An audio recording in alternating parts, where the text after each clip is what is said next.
According to www.alzfdn.org, it is estimated that 5.1 million Americans may have Alzheimer's disease, and this incidence of the disease is rising with the age of the population. And as you can tell by this chart, by 2050, approximately 13 million people will have Alzheimer's disease. Even though Alzheimer's disease is incurable, we are coming closer to a cure the more we learn about this disease. While researching this topic, I feel that I have gained the knowledge to inform you about this disease that many face and have to deal with on a daily basis. I will discuss what Alzheimer's disease is, what part of the brain it affects, and the stages of Alzheimer's disease. I will first discuss what Alzheimer's disease is. According to www.mayoclinic.org, Alzheimer's disease is a progressive disease that destroys memory and other important mental functions. First, someone with this disease may notice mild function and difficulty remembering.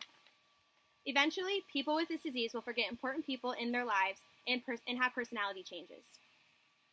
Alzheimer's disease is the most common form of dementia. This form of dementia causes brain cells to degenerate and die, causing a steady decline and causes steady decline in memory and mental function. There is no cure for Alzheimer's disease. Medications and management strategies may temporarily improve symptoms. It is important to seek supportive services to tap into support networks as early as possible.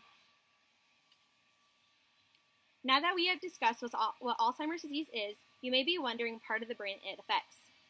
According to www.alz.org, the brain is the most powerful organ, yet only weighs about 3 pounds. The first part is the cerebrum, which fills up most of the skull. It is involved in remembering, problem solving, thinking, and feeling. It also controls movement. The second part is the cerebellum, which sits at the back of the head under the cerebrum.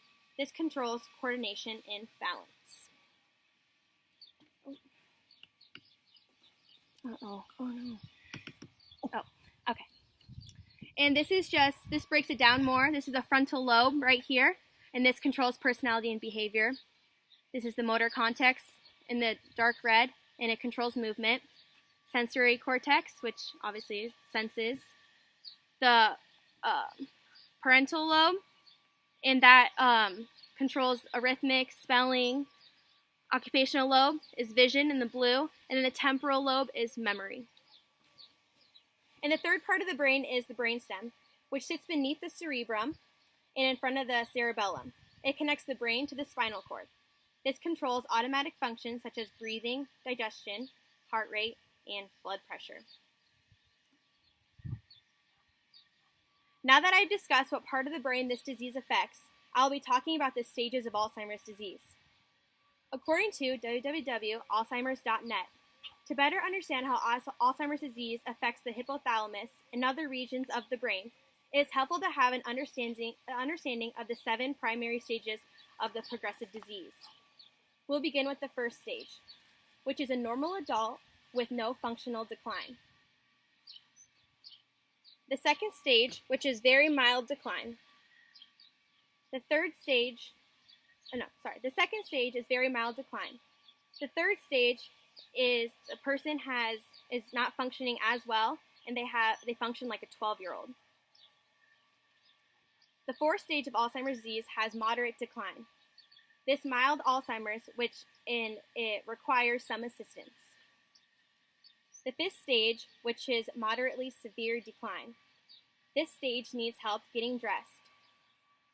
This person functions like a 5 to 7-year-old. The sixth stage is severe decline. This stage needs 24/7 care and functions at 2 to 4 years of age. Finally, the seventh and last stage of Alzheimer's disease is very severe decline. This stage is severe and people function like a newborn baby. They need help getting dressed and fed.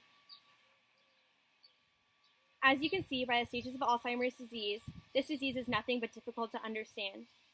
Today we have discussed what Alzheimer's disease is, what part of the brain it affects, and the stages of Alzheimer's disease.